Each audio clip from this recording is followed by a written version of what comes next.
Boa noite a todos.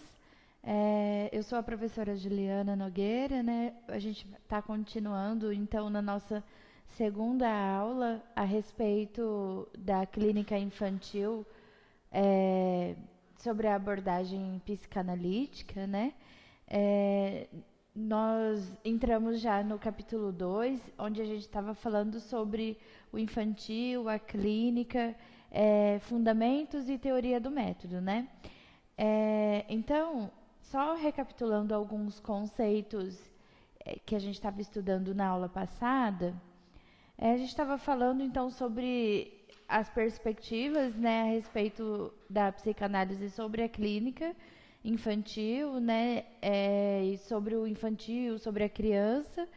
Lembrando que toda vez que a gente fala sobre clínica, a gente não fala sobre a clínica espaço físico, né, dos atendimentos, tanto de um psicólogo quanto de um psicanalista, mas a gente está falando clínica no sentido de tratamento terapêutico, né, da forma como isso se dá.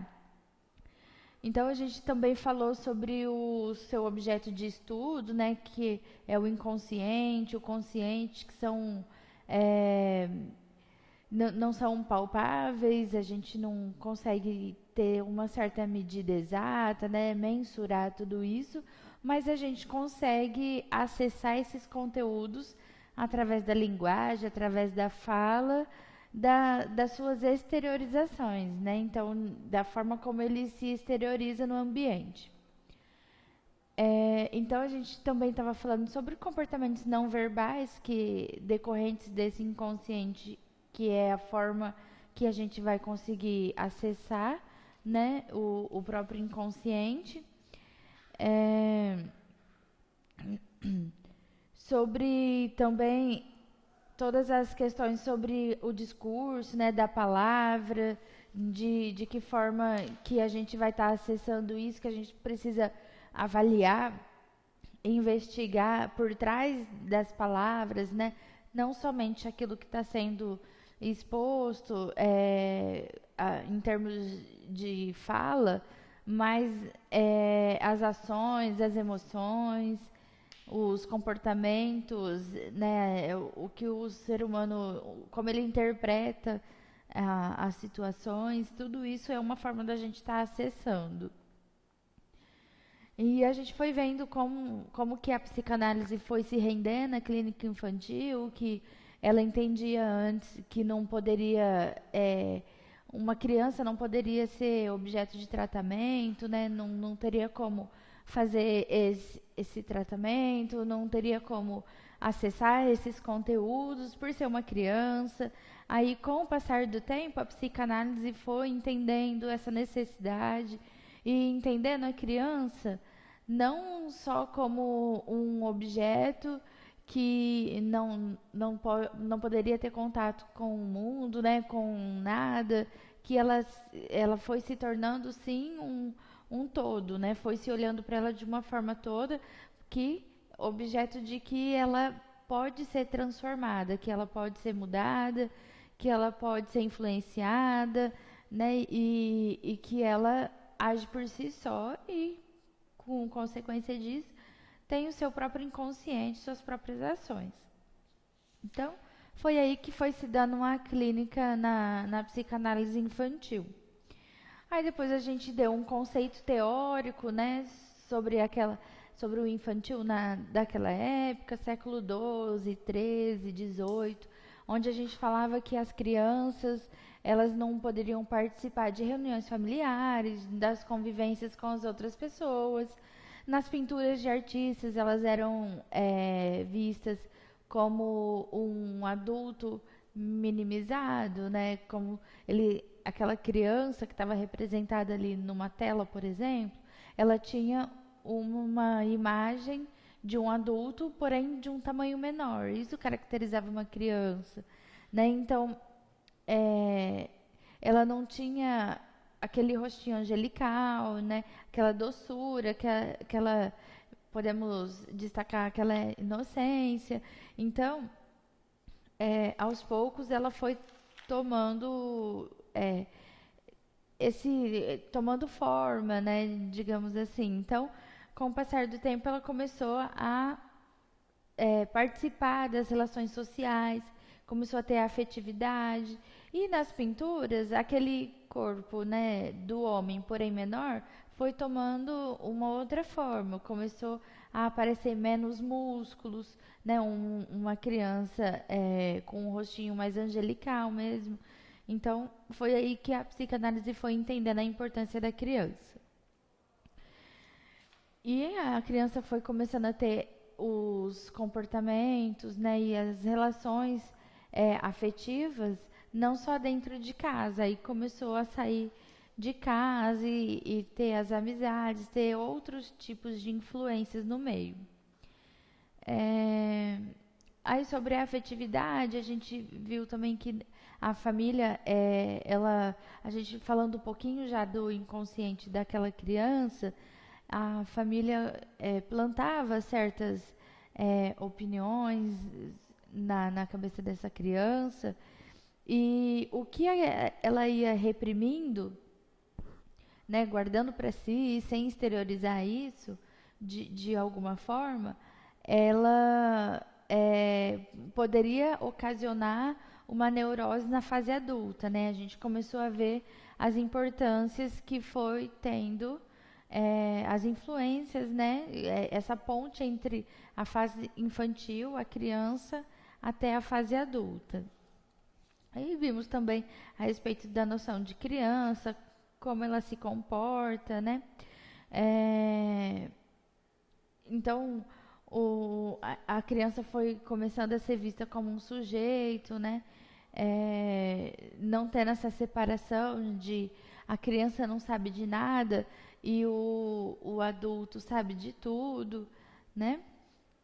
Nós falamos um pouquinho também a respeito da sexualidade, né, que Freud vai trazer para a gente, sobre, começando a falar um pouquinho sobre os desejos, né? Então, Freud não fala na sexualidade enquanto amor carnal, né, que é relação de homem e mulher para ter um filho, para, enfim, mais voltada nos órgãos genitais, por exemplo. Então, a sexualidade que Freud traz para a gente é sobre a pulsão do desejo, sobre o desejo, sobre querer aquilo, ter prazer naquela zona, né, oral, fálica, as fases, as transformações na puberdade, né, prazer em cada região que passa cada fase. Então, como eu disse no começo, o Freud ele entendia que a criança deixava de ser criança, se tornava um adulto à medida que ia passando por essas fases. Então, a psicanálise, em nenhum momento, ela vai falar sobre idade, né, idade cronológica, mas ela vai falar dessa maturação das fases. Isso para Freud. Já para Lacan, como a gente viu, ele não sinaliza muito bem essa questão das fases. Para ele não tem uma certa regra sobre essas fases. Então, até aqui a gente estava falando até a página 47 da apostila de vocês, e nós começaríamos, né, sobre o inconsciente e o infantil, lá no tópico 2.2.3. Então, o inconsciente, ele é único e singular, né? Como a gente já falou anteriormente, ele depende de cada vivência, né? Não temos um inconsciente padrão para todas as pessoas, né? Para cada pessoa, para cada experiência, para cada história de vida, para cada momento que ela se encontra, é um inconsciente diferente, né? Singular e único, bem particular mesmo. Então, a forma particular como cada sujeito representa seus significantes, bem como as articulações que no nível do inconsciente se farão entre os significantes, determinarão as amarrações entre o passado e o presente, na constituição do sintoma. Então, como o sintoma, ele vai ser uma exteriorização mesmo desse inconsciente. O que ele fala sobre as significações? Então, ser significante, né? É a forma como eu interpreto esse conteúdo que até o primeiro momento pode ser trazido para a consciência, né? De que forma a forma como que eu vou interpretar isso, entender, e a forma como aquilo tem uma influência sobre mim, me atinge, isso é o significante. Então, o sintoma ele surge no inconsciente, do esforço que o sujeito faz no sentido de encontrar a satisfação possível do desejo reprimido. Então, é uma busca pela satisfação daquele desejo, né, daquele prazer, daquilo que eu queria, que foi reprimido, ou seja, não atingi. Então, o sintoma é essa busca de atingir o prazer completo que eu não consegui atingir por algum motivo. Então, o sintoma, uma vez instalado, ele é aceito pelo sujeito no nível do consciente. Então, o sintoma ele pode ser compreendido como uma atividade do inconsciente. Uma satisfação proibitiva é substituída por outra satisfação. Esta mais aceito pelo eu. Então, o sintoma, ele tanto pode ser psíquico quanto físico, né? Então, a gente costuma falar sobre sintoma. Quais os sintomas que você está sentindo? Dor de cabeça, febre, náuseas, né? A gente está muito mais acostumado a ver o sintoma numa perspectiva mais física, mais biológica. Nesse caso, sobre o sintoma, desse significante que eu dei para aquilo. Uma depressão pode ser voltada a ser um sintoma, né? É uma causa sobre o meu significante. Então, uma depressão, euforia demais. Então, para cada situação, um sintoma diferente. Então, ele faz o sujeito buscar um certo saber sobre sua verdade, ou seja, sobre o que ele é, sabendo que o inconsciente é o depósito dessa verdade.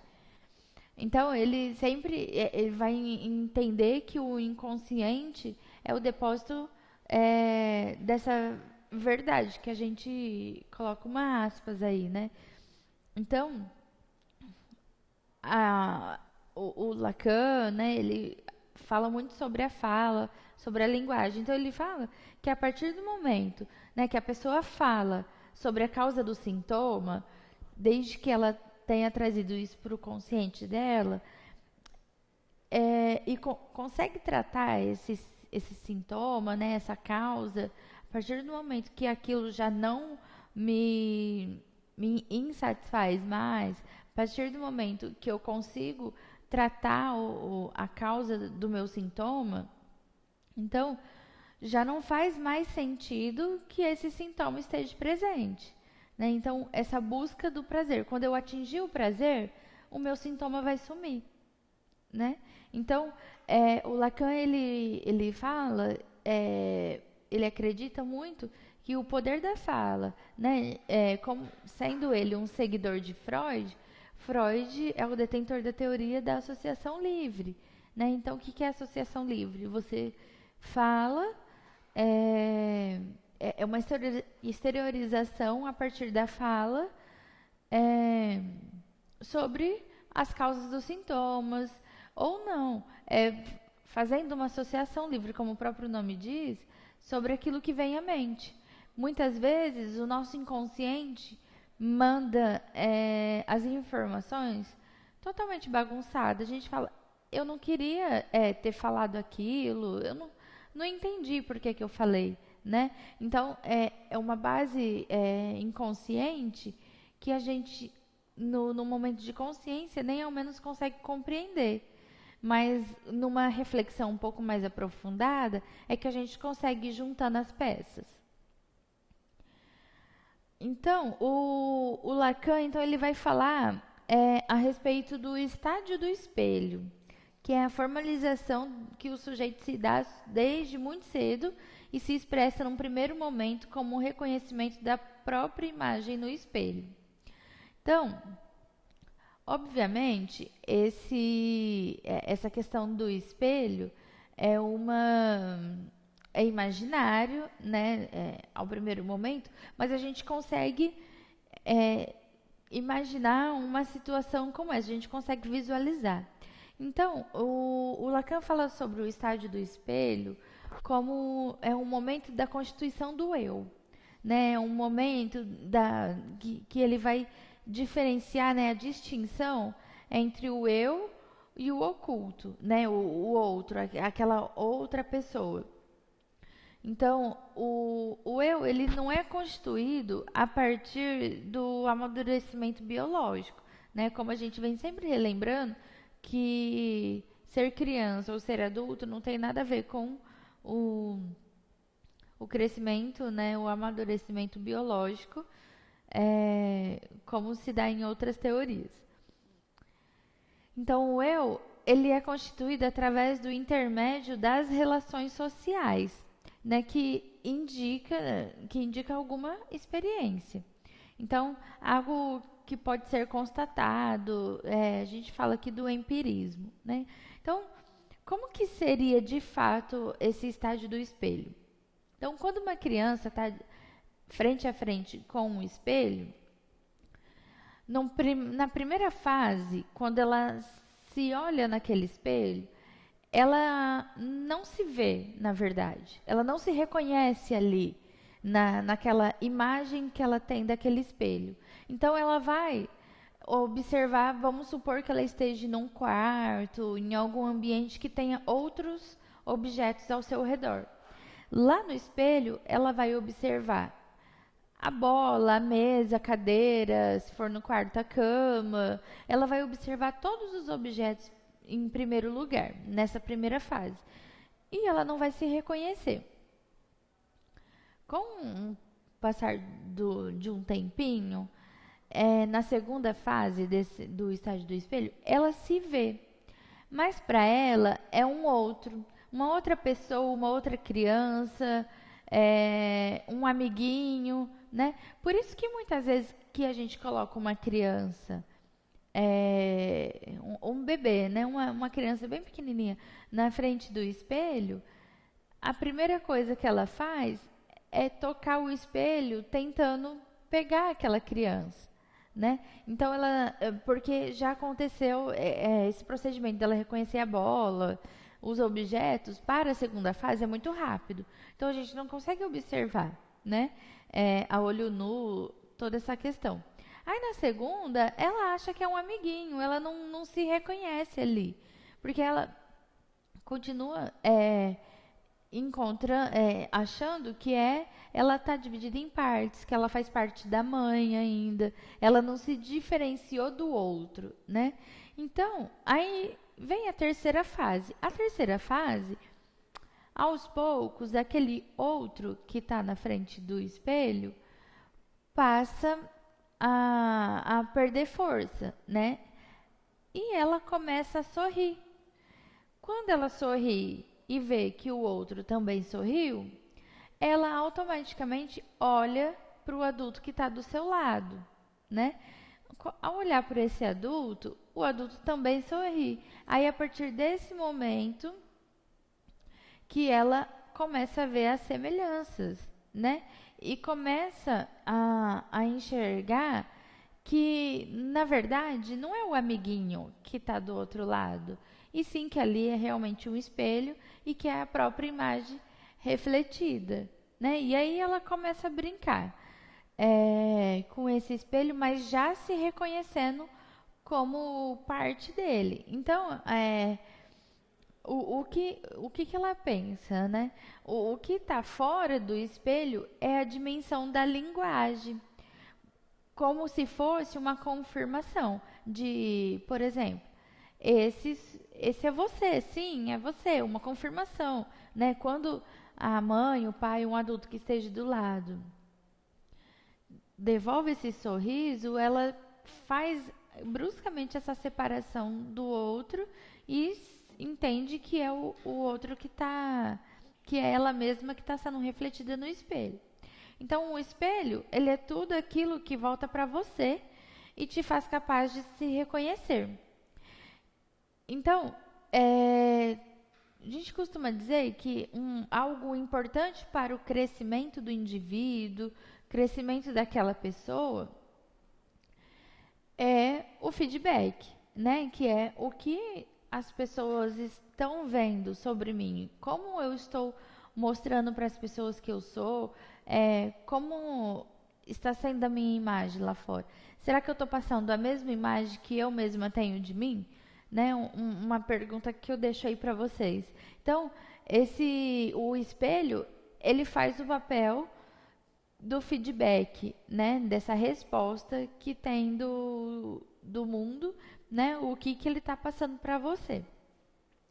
Então, Lacan continua dizendo que o reconhecimento da própria imagem é um ato de inteligência que repercute na definição da função do eu.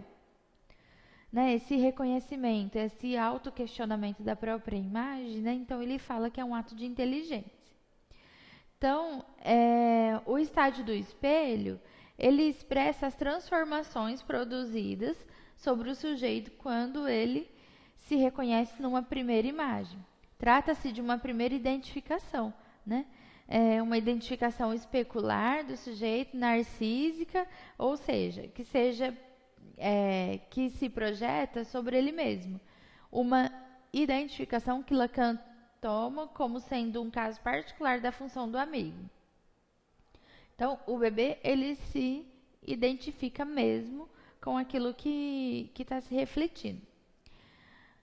Sobre esse sujeito narcísica, né, só um parênteses aí na nossa discussão sobre o narcisismo, sobre como se deu esse termo. Então, Narciso, quem foi Narciso, né? Ele olhou para um lago, né? Ele estava caminhando, estava sobre uma batalha. Aí ele olhou para o lago e o lago refletiu a sua própria imagem. E ao ver a sua imagem, ele se apaixonou por ele mesmo, né? Então, assim, de uma forma muito reduzida, né, e bem resumida, é daí que vem o termo narcísico. Então, que como se fosse o centro das atenções, né, só ele. Certo? Aí, avançando um pouquinho mais aí na nossa teoria, o estágio do espelho, ele situa-se no processo de transição do eu ideal para o outro, em que o sujeito está voltando para si mesmo, solitário, para o eu da forma gregária, da determinação social. Então, o estágio do espelho, ele é um drama que marcará de forma decisiva o desenvolvimento mental do sujeito. Então, conforme ele vai se reconhecendo, né, se autoquestionando, entendendo, se diferenciando dos outros, ele também vai se transformando, se constituindo um sujeito, né? Vai transformando também esse inconsciente e tudo. Então, ele reflete enquanto permanência de uma identificação que tem origem na primeira infância, a importância dos complexos familiares, formação do indivíduo. Então, sobre os complexos familiares, ele vai influenciando, né, de certa forma, a formação daquele indivíduo. Sobre a identificação, então, ela é a captura de traços, né, do outro que a pessoa toma de si. Então, é no âmbito das identificações secundárias que Lacan citou o processo da normalização libidinal. As identificações secundárias são as que decorrem da determinação social. Então, sobre essa identificação mesmo, né? Então, geralmente, o que me irrita no outro é aquilo que eu me reconheço também no outro, né? Às vezes, são termos e questões, comportamentos que o nosso inconsciente ainda não mostrou para a nossa consciência, né? Então a gente fala, imagina que eu sou daquela forma, né? A pessoa mente e aí e aquilo me irrita no outro, né? Então ele vai falar que é uma forma de se reconhecer no outro.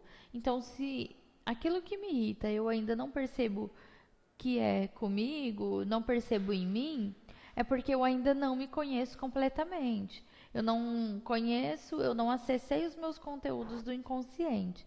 É isso que ele vai falar. Então, a voz, né, o jeito de andar, por exemplo, pode ser esses traços do outro que a pessoa toma para si. Então, mesmo que a imagem da mãe ela não seja satisfatória, sempre há alguém que exerça a função materna ou paterna.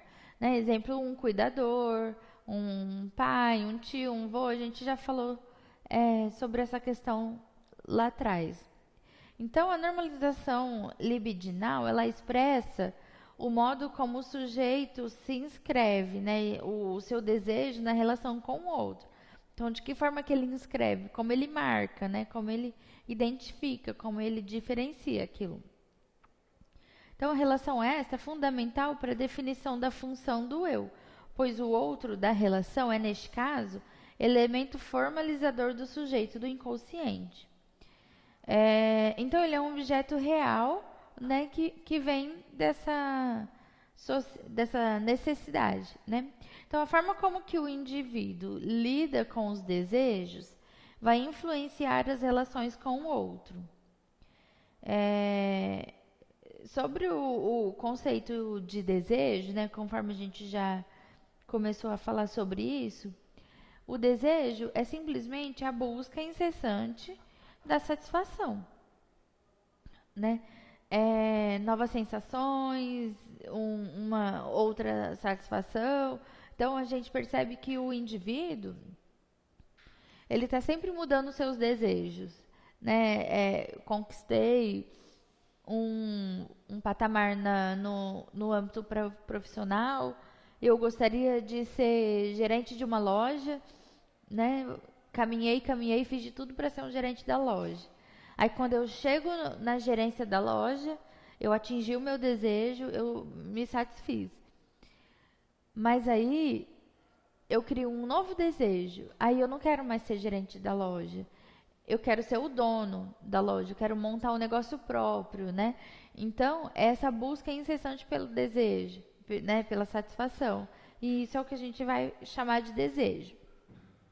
Então, o desejo ele não pode ser suprido com um objeto real, e sim com um objeto simbólico. O objeto perdido nunca se satisfaz. Então, assim, o objeto real é aquilo que eu tenho necessidade. Então, vamos imaginar que eu não tenho carro, não tenho moto e moro numa cidade grande e está difícil me locomover através do transporte público. Então, para mim, o carro é uma necessidade, mas é um querer, é uma satisfação, não é? Então, esse é o meu desejo como objeto real. Então, esse não é o desejo que a gente vai falar na psicanálise, né? Então, a gente vai falar aqui sobre as satisfações psíquicas, né? O meu bem-estar, o bem-estar do próximo, as questões voltadas para o inconsciente. Então, o conceito de desejo, ele refere especialmente ao desejo inconsciente, ligado a signos infantis indestrutíveis, né? Que são essas imagens que a gente nunca perde. Então, a gente está sempre também esse objeto específico, né? A gente muitas vezes fica depositando muito no outro que o outro não satisfaça, mas o que nós estamos fazendo, né, para atingir esse desejo, essa satisfação, talvez esteja sendo muito pouco ou quase nada. Né? Então, ele fala que a gente está sempre esperando que o outro me satisfaça. Então, o infantil, ele está relacionado com o modo como a repressão ou o recalque do desejo se realizou. Então, a minha imagem que me diz que eu vou ser, o que eu devo fazer, é desejo do outro, né? Mas isso se funde e se torna meu desejo. Isso acontece muito na fase do infantil, na própria adolescência, né? Onde um pai que é advogado, né? E a criança viveu vendo ele advogar, tem as experiências do pai como modelo, né? Nós sabemos que os pais são os primeiros modelos da criança. Mas no fundo, lá no inconsciente dele, aquilo não é o desejo dele. Mas ele toma o desejo do pai, que ele seja um advogado também. Ele toma aquele desejo do pai como desejo dele, né? É nesse momento que a gente vai começar a ver sobre os recalques, que é reprimir, como se a gente estivesse guardando aquele desejo, aquela satisfação no nosso inconsciente. Então, o recalque ele está na base do sintoma. E o sintoma é o efeito gerado pelo recalque. Então, o sintoma, né, que é aquilo que, a partir da significação, ele exterioriza, está relacionado com o infantil. E Lacan, ele se refere à importância de Freud para a compreensão da criança e do infantil. Isso relaciona à construção do psiquismo. Então, nós avançamos agora a respeito do que o Freud vai contribuir para essa relação da criança, né? Então, Freud ele descarta a hipótese de que as experiências vivenciadas pelos sujeitos são o fator primordial na causação da neurose. Ele dá maior importância ao modo como interpreta a experiência vivida. Então, Freud não reconhece no elemento factual o agente desencadeador do trauma, mas o modo como o sujeito reage ao mesmo. Então, o foco principal do Freud é essa significação, né, que a gente pode chamar. Então, é o modo como eu interpreto tal frustração, por exemplo, né, tal desejo que foi reprimido. Qual o significado que eu dei para aquilo? Né? Então, não são as experiências apenas que vai ser a causa da neurose, e sim a interpretação que eu dou para aquilo, né? A forma como eu lido com cada experiência, com cada desejo. Então, segundo Freud, os mecanismos de defesa do consciente diante da experiência sexual intolerável provocam uma cisão que, ao ofender o próprio consciente, permite o registro daquela experiência para além da própria consciência, fixando-a no nível inconsciente. Então, essa transportação do trauma estaria na base da histeria, né? Que a gente sabe que Freud falou muito a respeito da histeria. Então, o inconsciente, o que ele faz? Ele bloqueia aquilo que é intolerável, aquilo que eu não tenho condições psíquicas de entender, de dar um significado para aquilo, de interpretar. Então, o meu inconsciente bloqueia, para que não chegue à consciência, para que eu não entenda. A gente vê muito isso acontecendo nos sonhos, né? A gente imagina os sonhos totalmente bagunçados, né? Mas é porque os sonhos são conteúdos do inconsciente e não da consciência. Então, na consciência a gente organiza tudo, no inconsciente já não é dessa forma que acontece. Então, esse recalcamento sexual, né, ele acontece na infância em função das exigências da vida real. E o indivíduo neurótico sexualmente maduro geralmente trazia consigo da infância uma dose de recalcamento sexual, que se exteriorizava ante as exigências da vida real. E as psicanálises de histéricos mostraram que seu adoecimento era consequência do conflito entre a libido e o recalcamento sexual, e que seus sintomas tinham o valor de compromissos entre as duas correntes anímicas. Então, né, falando aqui de novo sobre sexualidade, mas com foco no desejo, né, do prazer nas regiões. Então, o aspecto sexual recalcado na infância é o que provoca a escolha de uma neurose. Então, ele fala que a gente vai escolher qual neurose eu vou sofrer, né, num futuro. Então, o infantil, ele está, portanto, na base da neurose, pois representa a permanência do sintoma formalizado como estrutura. Então, o Freud, ele vai sempre falar em que o início de tudo, as causas, o porquê, vai ter sempre uma explicação lá na infância. Então, Freud, ele demonstra que a relação entre a sexualidade e a infância é determinante da constituição psíquica do sujeito.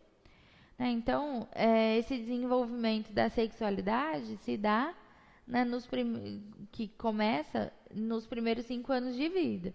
Sobre os órgãos genitais, né, que se concentra neste momento a maior parte de toda a energia libidinal do sujeito. Então, o infantil para Freud é o aspecto da estrutura psíquica do sujeito que se relaciona com as manifestações pulsionais experimentadas e que são muitas vezes reprimidas pelas pressões externas, né? Aí o meio já fazendo uma grande diferença. Então, a coisa reprimida, né, aquilo que eu reprimi, que foi o recalque, ela retorna na forma de sintoma. O sujeito adulto, ele vivenciará então de uma forma diferente a mesma pulsão que experimentou na infância. Então, isso volta para ele da mesma forma, né? O desejo que ele reprimiu lá naquela infância volta com o mesmo desejo. Porém, as atitudes que eu tenho sobre esse mesmo desejo é diferente de quando eu estava na infância e quando eu estava agora.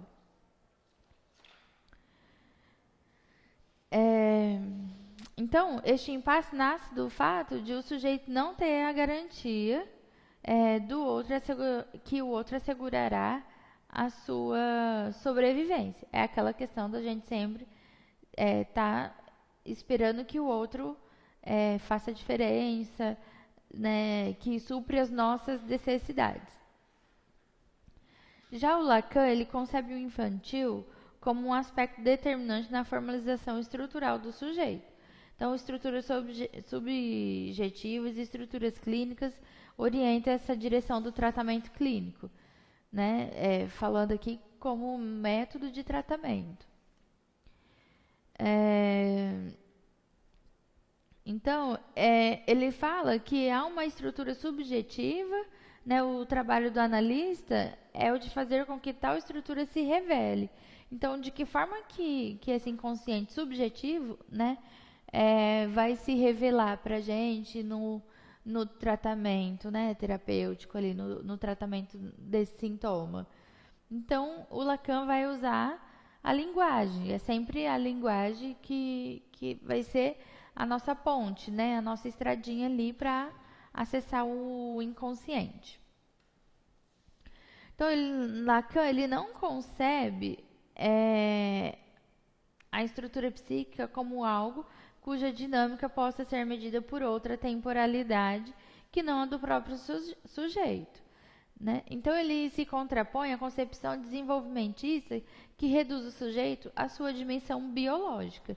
Então, mais uma vez, lembrando vocês que dimensão biológica, aqui nessa teoria, não tem vez alguma, nem temporalidade, né, que não seja o próprio sujeito. Então, à medida como ele vai se desenvolvendo, amadurecendo, aí sim ele vai passando por essas fases, vai atingindo a sua fase adulta, né? Freud fala das fases dele, mas que nada tem a ver com a idade cronológica e biológica daquele ser, e o Lacan também vai falar sobre a não temporalidade que não seja o sujeito. Então, à medida como ele vai se desenvolvendo que ele vai passando as fases.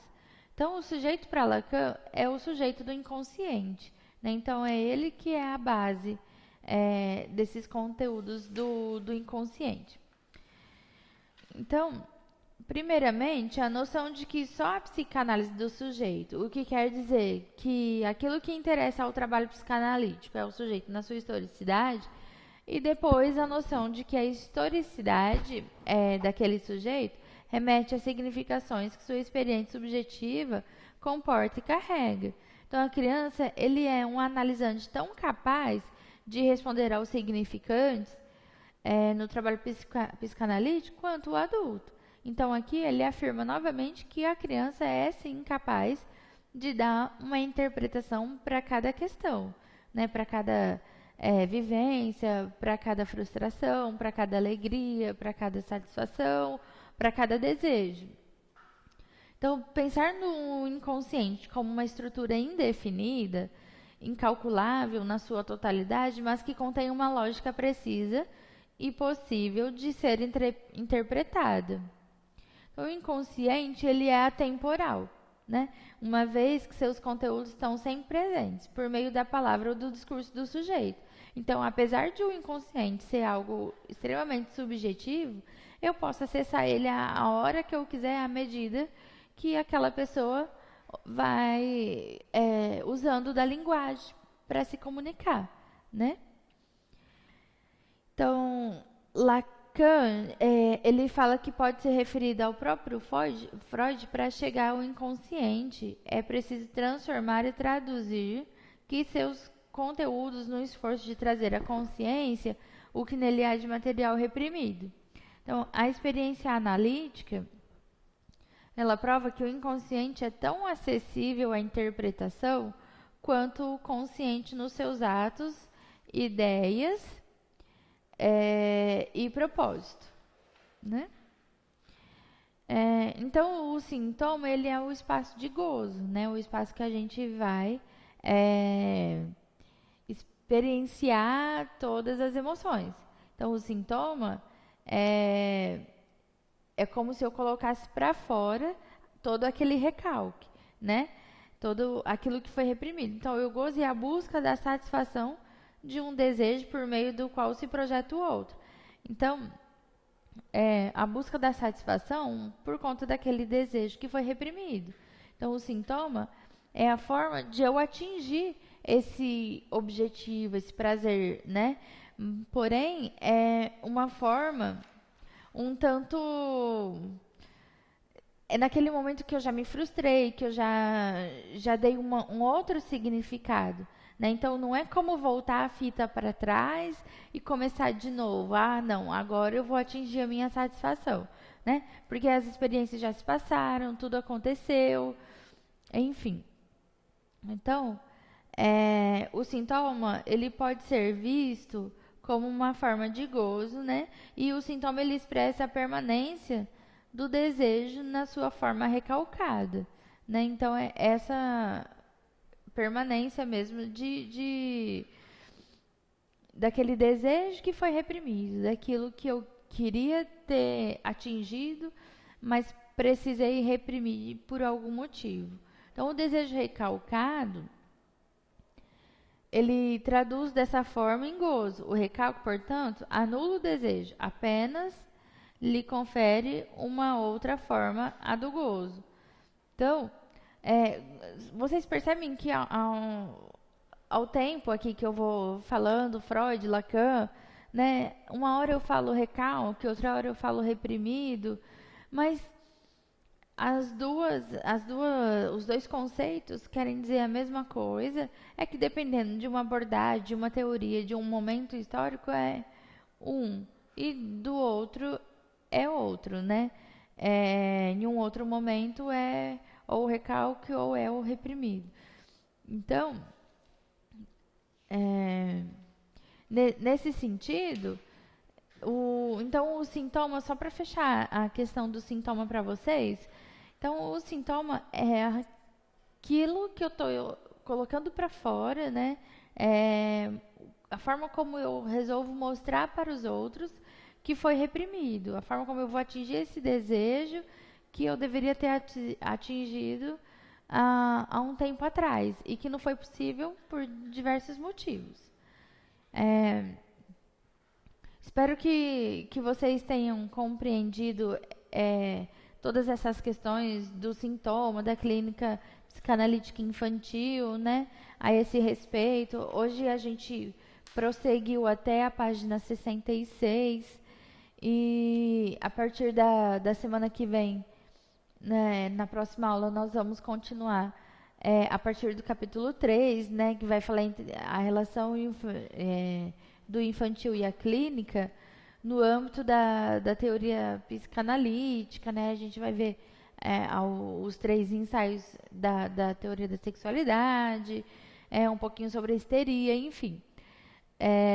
Então, eu espero que vocês tenham compreendido e se tiver alguma dúvida, alguma pergunta, né, algum questionamento ou apenas uma discussão para aprimorar mais o conhecimento, então eu vou deixar o meu e-mail para vocês, juliana.nogueira.psi@hotmail.com, né? Depois eu escrevo aí para vocês, para que vocês não se lembram depois, né? PSI de psicóloga, né? juliananogueira.psi@hotmail.com. Certo? Muito obrigada, tenha uma boa noite e até semana que vem.